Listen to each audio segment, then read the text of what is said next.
Good morning everyone. Students, हमने अपने last lecture में कूलम्स लॉ के न्यूमेरिकल को डिस्कस किया था। आज के इस लेक्चर में हम डिस्कस करेंगे, अपना नया चैप्टर स्टार्ट करेंगे, वो है इलेक्ट्रिकल फील्ड। ठीक है, तो इलेक्ट्रिकल फील्ड में हम जो स्टडी करेंगे वो हम इलेक्ट्रिकल फील्ड के बारे में स्टडी करेंगे, इलेक्ट्रिकल डाइपोल के बारे में स्टडी करेंगे और इसके कुछ आर्टिकल्स को डिस्कस करेंगे। ठीक है, तो सबसे पहले हम जो स्टार्ट कर रहे हैं वो हम स्टार्ट कर रहे हैं with the definition of action at a distance. ठीक है, तो एक्शन एट ए डिस्टेंस का मीनिंग क्या है, ये क्या होता है। ठीक है, तो देखिए, जब दो चार्जेस को हम एक जगह पे रखते हैं और कुछ डिस्टेंस पे रखते हैं, ठीक है, तो क्या होता है कि वो दो चार्जेस एक दूसरे पे फोर्स एक्सर्ट करते हैं। ठीक है, और उस फोर्स को हम क्या बोलते हैं, action at a distance force. Okay, क्या है डेफिनेशन इसका, देखिए, when two charges are placed at a distance apart they exert force on each other. ठीक है, जब वो फोर्स एक्सर्ट करते हैं तो उस फोर्स को हम क्या बोलते हैं, action at a distance. Okay, next है हमारे पास डेफिनेशन ऑफ इलेक्ट्रिकल फील्ड। ठीक है,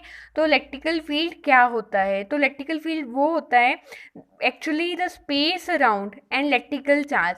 किसी भी इलेक्ट्रिकल चार्ज के अराउंड जो स्पेस होता है उसको हम क्या बोलते हैं, इलेक्ट्रिकल फील्ड बोलते हैं। ठीक है, मान लीजिए यहाँ पे मेरा एक चार्ज है Q। ठीक है, तो ये जो सर्कल है ये क्या है, इलेक्ट्रिकल फील्ड है इसकी। ठीक है, तो यहाँ पे मैं एक टेस्ट चार्ज रख देती हूँ क्यू नोट। ठीक है, तो ये क्यू क्या है, हमारा सोर्स चार्ज है, क्यू नोट क्या है, हमारा टेस्ट चार्ज है। ठीक है, तो ये जो स्पेस है वो क्या है, इलेक्ट्रिकल फील्ड है। ठीक है, तो क्या होगा कि इस जब फील्ड में हम कोई एक्स्ट्रा चार्ज रखेंगे, जैसे यहाँ पे सोर्स चार्ज ऑलरेडी प्रेजेंट था जिसका ये इलेक्ट्रिकल फील्ड है, तो यहाँ पे मैंने एक और चार्ज रख दिया क्यू नोट जिसको हम बोलेंगे टेस्ट चार्ज। ठीक है, तो ये जो टेस्ट चार्ज है हमारा, ये क्या एक्सपीरियंस करेगा, ये फोर्स एक्सपीरियंस करेगा। ठीक है, फोर्स कौन सी एक्सपीरियंस करेगा, वो फोर्स एक्सपीरियंस करेगा जो किसके द्वारा लगाई गई है, जो क्यू चार्ज के द्वारा लगाई गई है। ठीक है, और जो क्यू चार्ज है उसे हम क्या बोलते हैं, सोर्स चार्ज बोलते हैं, और जो क्यू नोट है उसे हम क्या बोलते हैं, टेस्ट चार्ज बोलते हैं। ठीक है, तो आपको ये क्लियर हो गया होगा कि जो स्पेस होती है अराउंड द इलेक्ट्रिकल चार्ज उसे हम क्या बोलते हैं, इलेक्ट्रिकल फील्ड बोलते हैं। And the effect of that, और इस फील्ड का इफेक्ट कौन लेता है, अनदर चार्ज एक्सपीरियंस करता है, उस चार्ज को हम क्या बोलते हैं, टेस्ट चार्ज। ठीक है, तो यहाँ पे जो एग्जांपल लिया है वो चार्ज क्यू को कहाँ पे रखा है, एक पॉइंट पे रखा है, उसके अराउंड क्या है, इलेक्ट्रिकल फील्ड। ठीक है, तो उसको सोर्स चार्ज बोला गया है, और जो नदर चार्ज है क्यू नोट वो कुछ दूरी पे रखा है हमने, जो इस फील्ड को क्या करता है, फील करता है। ठीक है, तो जो हमारा क्यू है वो किस पे इलेक्ट्रिकल फील्ड एक्सर्ट कर रहा है, क्यू नोट पे एक्सर्ट कर रहा है। ठीक है, तो क्यू नोट क्या है, हमारा टेस्ट चार्ज है। ओके स्टूडेंट्स, नेक्स्ट है हमारे पास बेटा इलेक्ट्रिकल फील्ड इंटेंसिटी। ठीक है, तो जो इलेक्ट्रिकल फील्ड होती है उसे ही हम इलेक्ट्रिकल फील्ड इंटेंसिटी बोल देते हैं या इलेक्ट्रिकल फील्ड स्ट्रेंथ बोल देते हैं। ठीक है, तो इसका डेफिनेशन क्या होता है कि the electrical field intensity at a point due to a source charge, किसके कारण से होता है, ये सोर्स चार्ज के कारण से होता है, may be defined as the force experience, कि फोर्स एक्सपीरियंस पर unit positive test charge placed at that point. ठीक है, तो फोर्स कौन एक्सपीरियंस कर रहा है, टेस्ट चार्ज एक्सपीरियंस कर रहा है, किसके द्वारा एक्सपीरियंस कर रहा है, जो सोर्स चार्ज ने अप्लाई किया हुआ है। ठीक है, तो उस फील्ड को हम क्या बोलते हैं, इलेक्ट्रिकल फील्ड स्ट्रेंथ बोलते हैं और सिंपली इलेक्ट्रिकल फील्ड बोलते हैं। ठीक है, तो इसका एक्सप्रेशन क्या है, इसका एक्सप्रेशन है electrical field is equal to force by Q naught. ठीक है, और याद रखना ये जो क्यू नोट है इसका मैग्नीट्यूड क्या होना चाहिए, स्मॉल होना चाहिए। अगर इसका मैग्नीट्यूड स्मॉल होगा तो ये हमारे सोर्स चार्ज को डिस्टर्ब नहीं करेगा। ठीक है, तो इस कारण से हमारा इलेक्ट्रिकल फील्ड भी क्या होगा, हर जगह क्या होगा, सेम होगा। ठीक है, पर अगर क्यू नोट का क्वांटिटी क्या होगा, ज़्यादा होगा, लार्ज होगा, तो ये किसको डिस्टर्ब करेगा, क्यू को डिस्टर्ब करेगा। ठीक है, due to disturbance of source charge क्या होगा कि जो हमारा इलेक्ट्रिकल फील्ड है हर एक पॉइंट पे क्या होगा, डिफरेंट होगा। क्लियर स्टूडेंट्स, ठीक है, और इसके यूनिट्स क्या होते हैं, Newton coulomb inverse. Newton coulomb कैसे, देखिए इलेक्ट्रिकल फील्ड क्या होता है, फोर्स बाय चार्ज। ठीक है, तो फोर्स के यूनिट क्या होते हैं, न्यूटन, और चार्ज के यूनिट क्या होते हैं, कूलम। तो ये क्या आ गया, न्यूटन बाय कूलम। ठीक है, तो इसको हम कैसे लिख सकते हैं, न्यूटन कूलम इनवर्स। ठीक है, तो ये था हमारे पास इलेक्ट्रिकल फील्ड इंटेंसिटी के बारे में। अभी तक हमने जो डिस्कस किया वो हमने डिस्कस किया इलेक्ट्रिकल फील्ड के बारे में और इलेक्ट्रिकल फील्ड इंटेंसिटी के बारे में। ओके, तो देखिए स्टूडेंट्स, हमने इलेक्ट्रिकल फील्ड का वैल्यू क्या निकाला था, E is equal to F by Q, ठीक है। तो देखिए यहाँ से अगर मैं F की वैल्यू निकालूँ तो वो क्या आ जाएगा, F is equal to Q E, ठीक है। तो जो ये एक्सप्रेशन है, ये किसका एक्सप्रेशन है, expression of force on A charge in side the electrical field, ठीक है। तो नेक्स्ट हम डिस्कस करेंगे की पॉइंट्स के बारे में। तो की पॉइंट्स क्या है कि जो इलेक्ट्रिकल फील्ड है वो कौन क्रिएट करता है, वो सोर्स चार्ज क्रिएट करता है, ठीक है, जो कहीं पे भी प्रेजेंट हो सकता है।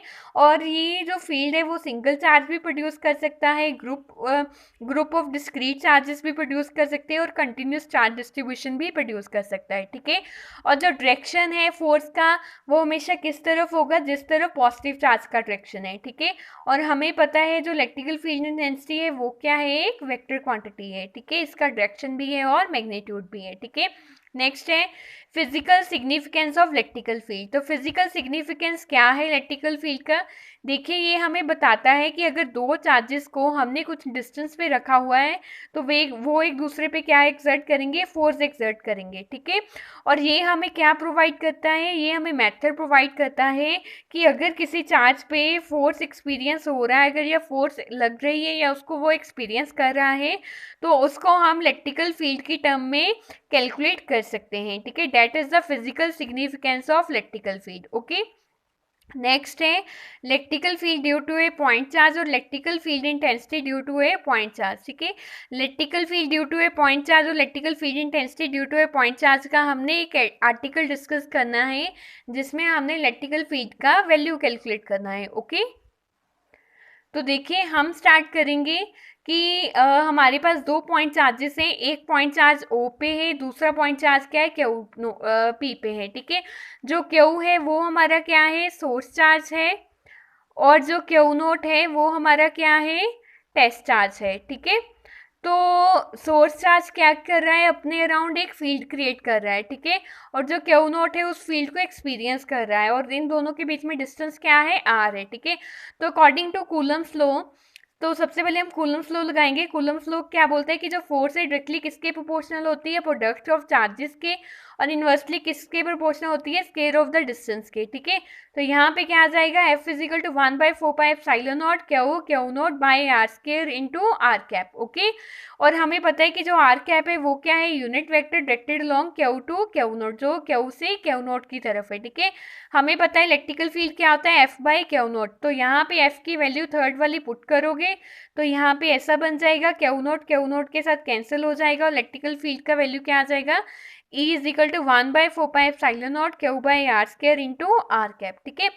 तो नेक्स्ट हम इसको डिस्कस करेंगे in the term of position vector, ठीक है। तो पोजीशन वेक्टर की टर्म में हम इसको डिस्कस करने से पहले इसको हम कोऑर्डिनेट सिस्टम में कंसीडर करेंगे। एक्स वाई जेड क्या है, कोऑर्डिनेट सिस्टम है। ए पॉइंट पे क्या है हमारे पास, प्लस क्यू पॉजिटिव चार्ज, और बी पॉइंट पे क्या है, प्लस क्यू नोट, ठीक है। यहाँ पे क्यू क्या है हमारा, सोर्स चार्ज, क्यू नोट क्या है हमारा, टेस्ट चार्ज, ठीक है। तो फोर्स एक्सपीरियंस कौन कर रहा है, यहाँ पे Q नोट कर रहा है, और O टू A डिस्टेंस क्या है हमारा R1, O to B distance क्या है R2, ठीक है। तो अब हमने कोऑर्डिनेट सिस्टम और पोजीशन वेक्टर की टर्म्स में इलेक्ट्रिक फील्ड कैलकुलेट करना है, ओके। तो देखिए हमने क्या डिस्कस किया कि जो पॉइंट चार्ज प्लस क्यू है वो ए पे है, और जो पॉइंट प्लस क्यू नोट है वो बी पे है, ठीक है। डिस्टेंस क्या है, ओ ये किसके इक्वल है, R1 के, ओ बी किसके इक्वल है, R2 के, ठीक है।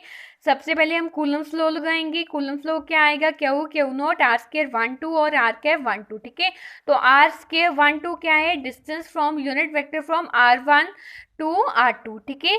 तो हम इसको रीराइट कैसे कर सकते हैं, अगर हम इक्वेशन नंबर 6 को डिवाइड एंड मल्टीप्लाई कर देंगे, ठीक है, तो क्या आ जाएगा, यहाँ पे R क्यूब आ जाएगा और R के साथ ये मल्टीप्लाई हो जाएगा, ठीक है। तो हमें पता है कि जब हम R कैप 1 2 को पोजीशन वेक्टर की टर्म में लिखते हैं तो क्या आता है, R2 माइनस R1, ठीक है। और अगर हम R2 1 को लिखते हैं तो वो क्या आता है, R1 माइनस R2, ओके। तो यहाँ पे क्या है हमारे पास, R कैप 1 2, ठीक है। तो इसको पोजीशन वेक्टर की टर्म में लिखेंगे, क्या आएगा हमारा R2 माइनस R1। तो यहाँ पे ये क्या बन जाएगा, R2 माइनस R1। ये हमने कूलम्स लॉ में भी डिस्कस किया था जब हमने पोजीशन वेक्टर के टर्म्स में उसको डिस्कस किया था, ठीक है। तो यहाँ पे देखिए बाकी इक्वेशन सेम रहेगा, सिर्फ R12 किस में कन्वर्ट हो जाएगा, R2 माइनस R1 में, ठीक है। अब हमें पता है इलेक्ट्रिकल फील्ड क्या होता है हमारा, F बाई क्यू नॉट, ठीक है। F की वैल्यू पुट करोगे यहाँ पे, क्यू नॉट कैंसिल हो जाएगा और एक्सप्रेशन क्या आ जाएगा, 1/4πε0 क्यू R2 माइनस R1 और R2 माइनस R1 आ जाएगा यहाँ पे, ठीक है।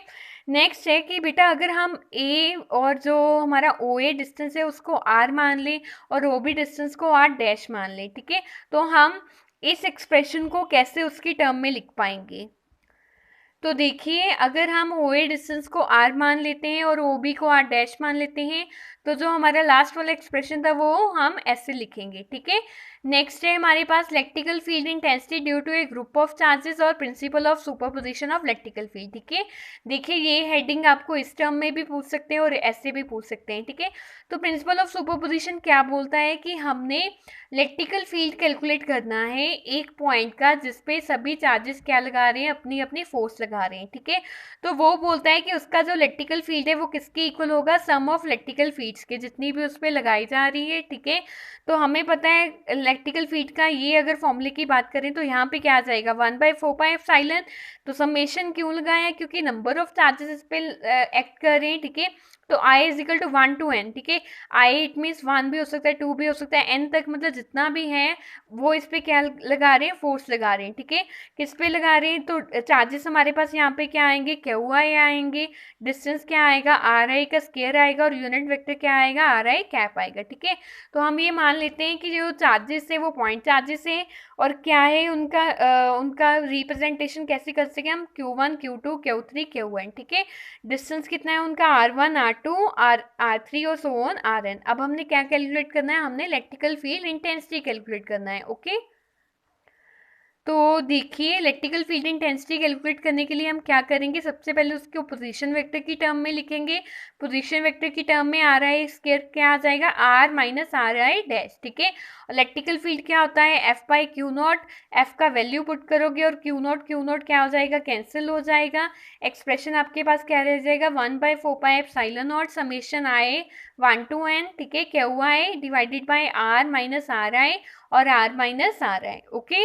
तो ये इसका डायग्राम है, देखिए P पॉइंट पे क्यू नॉट लोकेटेड है जो टेस्ट चार्ज है और बाकी सारे इस पे क्या लगा रहे हैं, फोर्स लगा रहे हैं, ठीक है। तो आप चाहो तो प्रिंसिपल ऑफ सुपरपोजिशन का डेफिनेशन ये भी लिख सकते हो अगर आपको 1 और 2 मार्क्स में पूछा गया है, ओके।